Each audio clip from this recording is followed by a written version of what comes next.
I'm running for the position of Justice of the Kentucky Supreme Court.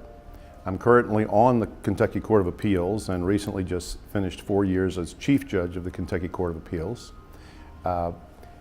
I come from Metcalfe County, but I was actually born in Baltimore. We moved from Baltimore back to Metcalfe County, my father's home, when illness caused him to lose his job, lose our home, and we moved back into the house actually in Metcalfe County that my dad grew up in. And so that's where I finished high school. From there, I joined the Army, used the GI Bill to base my education around that and working. I worked as a hamburger flipper at a place that doesn't exist anymore. I used to manage Pizza Huts. I was a security guard at Andy Frayne, and that and the GI Bill helped get me through my undergraduate career. The time in undergraduate school was headed toward teaching high school history. My advisor in college said, you should teach college history, and talked me into going to graduate school. I went to graduate school at the University of Maryland, got a master's there, and while I was there, my brother-in-law suggested I consider law school. I was the first one in my family to go to college, so he thought what you're supposed to do if you're in if you get more than one degree, he thought one of them should be either a doctor, you should either be a doctor or a lawyer. So I considered law school and haven't regretted it since. It's given me the opportunity to help people, to do justice, and it's been intellectually fulfilling. So that's how my career went. So obviously you have a passion for the law. I love researching it. I love writing it. I love seeing other people's views on it and trying to reconcile my own, and sometimes changing my own view about the law based on what other people say. So I guess that's why you decided to run for this type of position, correct? I'm running for this position because, frankly, I think we need some leadership on the Supreme Court. Not that they aren't wonderful people, but we can't just be judges who ride the bench and write opinions. There's so much more that we can do. If our justice system of tomorrow looks like the justice system today, we have a lot of problems. Because, and I'll give you an example, the justice system of yesterday, in a time when it was unacceptable for women to have children out of marriage, it was also unacceptable for the fathers of those children not to make sure that that child was taken care of. Culture is different today, but we still treat the problem the same way. Almost all across the state, we treat the problem by bringing somebody in, checking his DNA, finding how much he owes, finding that he can't pay it, and throwing him in jail. That's a crazy way to handle a situation today. So there is one court here, and this is one of the main reasons I'm running, is I want to see this program spread all across the state. Bruce Bell, who is a district judge in Fayette County, went to Cincinnati and to Hamilton County and discovered a program that makes so much more sense. And now, because he puts in the extra time, because a DPA, a public defender puts in extra time, a prosecutor puts in extra time, an agency of government puts in extra time, this is how the program works in his court. The young man comes in, they prove all those things, DNA, how much is owed, and that he can't pay it. And then instead of throwing him in jail, they try to solve the problem. They direct him to fatherhood classes. I think it's an 18-week course that the Cabinet for Families and Children conducts. They go through fatherhood classes. He directs them to a company in his court. It's a company called Jubilee Jobs, which is a faith-based employment agency. If they don't have a GED, they have them work toward, they don't have a high school education, they have them work toward a GED. If they don't have a job, Jubilee Jobs helps them find a job. And you can imagine employers don't mind lining up to do this, because if they screw up on the job, it gets reported to the court and they're out of the diversion program. So it's a safer thing for employers. So Jubilee Jobs helps them find a job, and every 2 weeks these young men come in and we solve the problem. The cost involved in doing it the old way is ridiculously high. It's $14,000 a year to imprison somebody. We imprison these people on average, according to the DPA, 4.5 years. 4.5 years because of this. And during that 4.5 years, we're paying $14,000 a year. They're making no money toward the child support arrearage. They're learning things that we don't want them to learn. And it's just a completely ridiculous system. In Judge Bell's court, he's had 78 successful graduates of his program. So that's $14,000 a year, times 78, times 4 that we've saved. And he's collected $306,000 in back child support with no recidivism. So if we can take ideas like that, the way we have changed from the past to this present, We need to do the same with other programs. And if we can do that, we will save the taxpayer money, we'll solve problems, we'll save families. That's what's going on in Judge Bell's court. When I tried to get that moved across the state and realized I came into I hit a few walls and was told the only way you're going to get that done is if you are on the Supreme Court. That's the main motivator for me. So overall, what do you see as the role of the Kentucky Supreme Court? Well, the Kentucky Supreme Court is also, it's the administrative arm of the entire Court of Justice. Now, while the vast majority of that authority or that power is vested in the Chief Justice, as I understand it, all of the justices weigh in on many of these issues. So whether to implement a program, what to make priorities. Like right now we have as a priority e-filing. So we're doing making some efforts toward e-filing, which should improve efficiencies and improve justice in many ways. But right now there are a variety of organizations. The National Chamber of Commerce is one. They've come up with, you all have come up with ideas on how to reform the court system. The National Center for State Courts have ideas.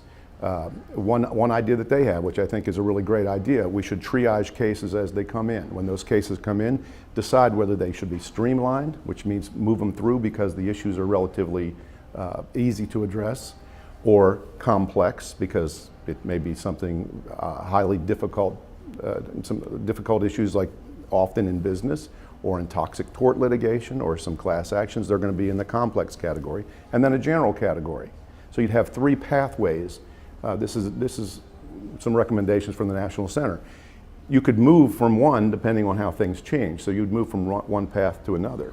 Well, we talk about these things, and we do it often. We should talk about them, but then we should not stop there. We should implement them. And if you have people on the Supreme Court who will say, okay, great, let's get this done, then I want to be one of those people. And to give you an example of something that's already not done as much good as it could, we had for a while an Access to Justice Commission. Technically, we still have it. But when the federal funding ran out several years ago, we stopped having meetings. Well, the Access to Justice Foundation had many branches. One of those was a veterans committee that helped design a veterans court because veterans have special kinds of needs. So those courts were designed, and fortunately a few of those got set up, but we never finished the job, but the Access to Justice Commission sort of faded away. I was involved in a thing called the Faith and Justice Alliance, in addition to the veterans programs, but I was asked to try to develop a Faith and Justice Alliance. Where do many people of limited means go when they have a problem? They go to their spiritual leader. Whether it's in a mosque or a temple or a church, they often will go to the spiritual leader. The idea was to get lawyers who go to those mosques and churches and temples and train them up in the need to teach the minister or the pastor or the rabbi that when those people come in with a spiritual need, often there's an affiliated legal need. And so to have those lawyers in that church meet with those people on a pro bono basis and bring that about. That's a program that has succeeded in Tennessee, mainly because the Tennessee Supreme Court got 100% behind it. So the Supreme Court of a state has a lot more power than a lowly, excuse me about the microphone, than the lowly intermediate appellate court. We just don't have the power to do that at my level. Even though I was chief judge, I got nowhere with spurting Judge Bell's program. Now, in terms of the Supreme Court, and really courts in general, what do you see as the primary issues facing business and healthcare providers in the state currently? Well, another program, there are so many different organizations that have been working on affecting the courts of justice across the nation. I'm not sure which one to attribute this to. I do know that the Chief Justice has mentioned the need for specialty courts, and we've used specialty courts in a variety of ways. We are at the very inception of discussing specialty courts for business and commerce. Because the truth is, there are a lot of judges who have never experienced what it is to run a business or really ever been in a business. The struggles involved in running a business and satisfying all the regulatory needs, that's a maze to have to negotiate. Well, it is such a maze that you really need judges who are well versed in the maze, and they should be assigned to these specialty courts. Now, the Chief Justice, when he was interviewed recently by the Bench and Bar magazine, which is the publication of the Kentucky Bar Association, he talked about the need for a specialty court for business and commerce. So I think that's a great idea. Okay, once again, let's do more than talk. Let's figure out a way to implement it. That takes energy. That takes people who are willing to do their job of being a judge or a justice, but also put in that extra time to create these programs and make sure that they work and make sure that we can follow through with them. Now, to what extent should a Supreme Court justice consider, the business community and healthcare providers, in making their decisions? Well, one of the things, I practiced for 21 years, and almost all of it I was an appellate advocate, meaning I was going to the Court of Appeals, I was going to the Supreme Court, the Sixth Circuit Court of Appeals, arguing cases, and I argued over 50 cases, just appellate advocacy. And I would get opinions, and so often they seemed to be very myopic in the decision making. In other words, they only seemed to address this person as the winner and that person as the loser without an articulation of the reasoning behind it that somebody else not related to that case could use and apply to the future. And there's several quotes that I should commit them to memory, but I don't have them. But there was a Supreme Court justice from Kentucky who said that the law should be predictable enough that knowing men, of course today we would say men and women, but so that knowing men could order their lives. And if that's true with men and women, it's certainly true with businesses. Businesses need to be able to predict things. We have a not great climate in Kentucky for business. We were 38th in 2014 and 39th according to your all statistics in 2015. We're going in the wrong direction. And we may be going even further in the wrong direction with this recent Tibbs versus Bunnell case, because that was not addressed by the Supreme Court of Kentucky, and it may be a bit devastating on medical practitioners. But if you're myopic in your approach and you're not considering the grand fabric of our jurisprudence and where the case fits in that, you're not really helping a practitioner be in a position to advise his client. Justice Cooper said, who's been off the court for a while now, said, without predictability in the law, a lawyer can be a good litigator, but he will not be a good counselor. In other words, he won't be able to counsel his clients on the next move that might be able to be made. So not only should we consider how this case fits in the fabric of our jurisprudence, we have to be mindful of how it affects society. I'm not saying we should be guided to direct, we're not trying to affect the course of societal change, but we should be mindful that our opinion has an impact on it. It has an impact on the family. It has impact on business. So while your question was focused on business and medical community, I think we have to think about the grander picture, bigger than that even, and just the ramifications of what we do on society, because everybody has got to know that decisions, for example, of the United States Supreme Court affect everybody in a personal way almost. At least they have personal views about the decisions. And I've never believed that we should have decisions that people hear, the average person hears, and they're shocked or surprised. To me, that's going outside parameters that people would anticipate that the judicial leaders of our country and our state would venture. We should be within certain parameters. What improvements do you think should be made by the Kentucky court system to improve inefficiencies, especially with civil cases? Well, civil cases, unlike criminal cases have to follow a certain, there's a speedy trial right. So there are certain constitutional and other mechanisms in place for the criminal system that force them at a certain pace to be accomplished, wrapped up, and put away.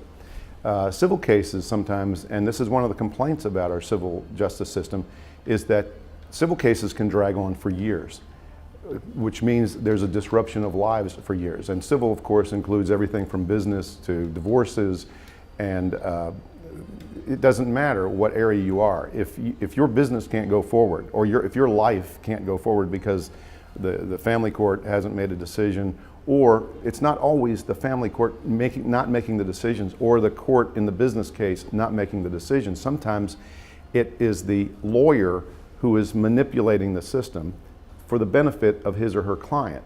So if it makes sense to drag out a case because of the inevitability of a loss at some point, and your client needs time to get their economic house in order before that day of reckoning, then they'll manipulate the system to drag it out.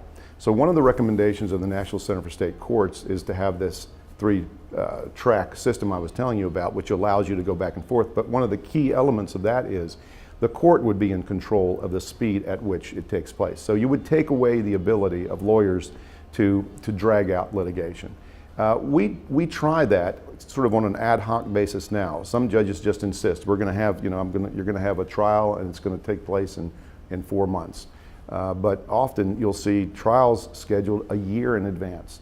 So this new system, if we will adopt it, if we will embrace it and actually implement it, would help a lot to take away the ability of lawyers to cause a case to last longer than it should. Now, having been a lawyer for 21 years, I know that's not going to go over real well with lawyers. They don't like to not be in control. Lawyers and judges like to be in control. So if we take that away from the lawyers and give it to the courts, there'll be some blowback. So we have to sell that. We'll have to sell that as a benefit. And I think once people get used to it, once lawyers get used to it, they'll recognize that it's good for the whole system. It'll be good for their clients. Now, there are other things, and I think I've already touched upon this, but the idea of having specialty courts that will have paced litigation, once again, the pace determined by the court, that will help things too.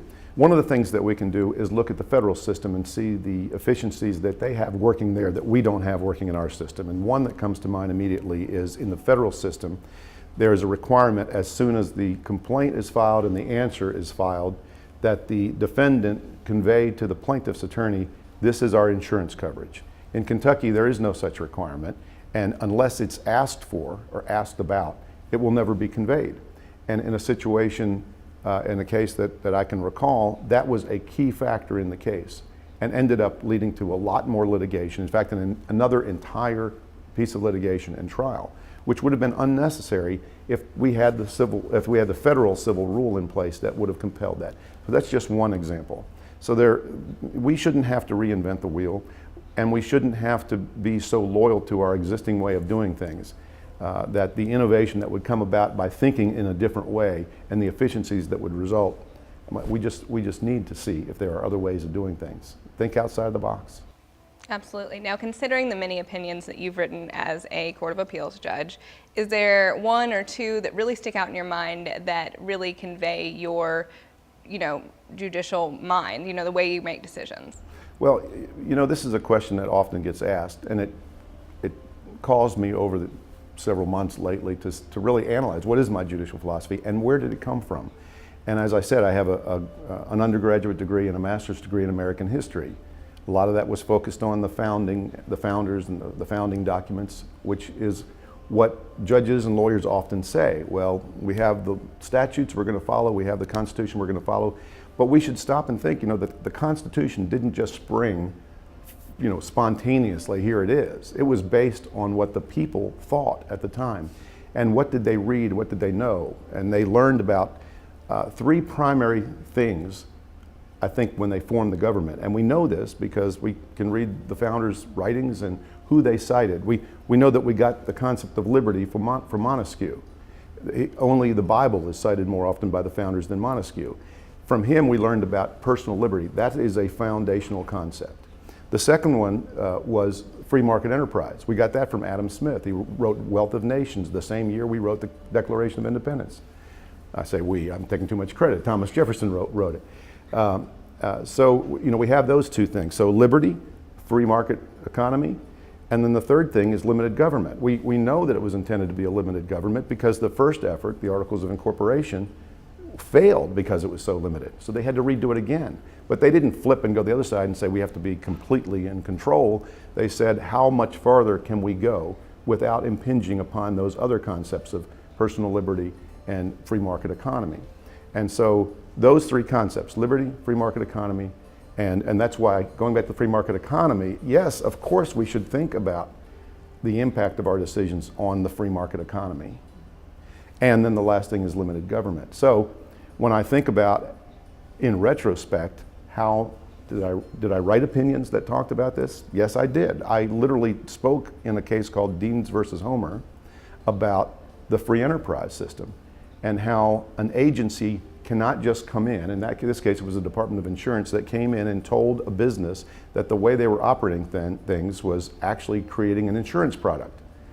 And I thought they overreached their bounds, and I wrote an opinion that said, no, they're just engaging in free enterprise. What you're trying to do is force a commercial activity into something that you can regulate, and I didn't think that was right, and I wrote that opinion. Liberty interests, their personal liberty interests, the case that comes to mind, maybe in a backwards way, is a case called SGLS, where the personal liberty was at stake there, and it was a pre-same-sex marriage case.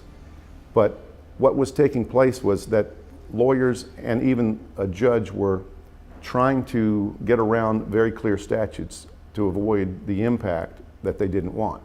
Now, I'm not making a judgment about whether the same-sex marriage decision was right or wrong. It is what it is, and that's what we'll apply. But what you can't do is impinge upon other people's liberties by failing to abide by the law that you've got in place. And so I talk a little bit about liberties in there. And as far as limited government, there's actually an opinion out there that I've spoken about on 2 occasions. It's called Baker versus the Kentucky Retirement Systems. It's unpublished, but it is apparently the handbook. I've heard it called the Bible for administrative law judges, administrative adjudicators, because it's a rather long opinion, but it addresses very many administrative law issues and talks about the opinion talks about how the creation of these administrative agencies at the federal and the state level have done the backward thing of what we intended to do. Going back to Montesquieu, Montesquieu also is the guy that came up with the separation of powers, the judicial, the executive, and the legislative branches. So what do? We create administrative agencies and we thrust them all back together in a single agency, giving them the ability to create laws in the form of regulations, execute those laws by telling people they violated something, and then adjudicating whether their decision about whether they violated something was right or wrong. So you wrap all those up together. That's fine. It's got some questionable constitutionality, but it is a system that is entrenched now, and we're not going to change it. All the more reason we should make sure that any action by an administrative agency is a restraint. Their behavior, their conduct should be restrained rather than given free rein. And so in that case, we talked about the limitations on agency authority. I say we because my court sits in panels of 3, but I was the author. So those 3 come to mind. And then I would say one other thing. On my court, I wrote an opinion called Hallis versus Hallis, which was about the procedural rules. And there's a saying that I love that said, without procedural rules, substantive law, even of a constitutional nature, would be awash in a sea of anarchy. And what that means is, if we have, if we have procedural rules that everybody must follow, then that's where the playing field gets leveled. If you have to follow the same rules and you're in a very prestigious, large law firm with lots of resources and you're battling a young lawyer who's been out 2 years who hung his own shingle out, if you're both abiding by the same rules, that's a level playing field.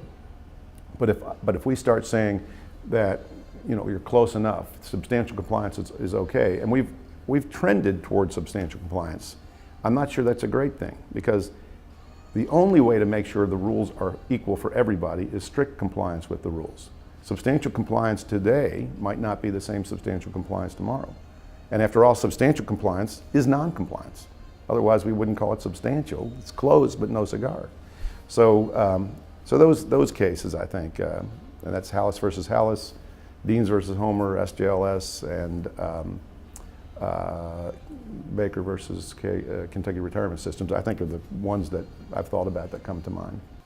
Now, if elected to the Kentucky Supreme Court, how would you approach your role as a Supreme Court justice? Well, today, I write about 100 opinions a year, and I love doing that. All the judges write about that number, and that's what I love. I love the intellectual stimulus of fleshing out the law and figuring out. I love doing that. And I know that on the Supreme Court, I will have just as much opportunity to do that, but I'll also have this additional responsibility of trying to advance our our system of justice, not just the jurisprudence. We'll advance the jurisprudence by rendering opinions that are good and solid. And my vision is that you do have to look at the full spectrum of all that it impacts, jurisprudentially and then also societally. But there are also these other programs. I would love, despite the fact that it's kind of died, if I were in the Supreme Court, I would ask the Chief Justice to put me in charge of the Access to Justice Commission again and get that started, get it up and running. Just because the federal funding ran out doesn't mean we shouldn't continue a program that has merit. So we should do that. And I would incorporate in that Judge Bell's program and any other program that we could come up with that would both save money, save lives, better efficiencies, anything else that will improve the system. That's what we have to work for. Because as I said earlier, if the justice system of tomorrow looks like it looks today, we are not in for better things, we're in for worse things. Now, in terms of the U.S. Supreme Court, are there justices or one specifically that you look up to the most, past or present? Well, I'm tainted a little bit because a few years ago, I'm on the executive committee of the Council of Chief Judges of State Courts of Appeal, which is a national organization where once a year all of the Court of Appeals chief judges, intermediate appellate courts get together. And I've been in that organization for 5 years. Justice Minton, when I became Chief Judge, said, "You really need to join that organization," and I did. He is now the president of the Chief Justices Association, Council of Chief Justices.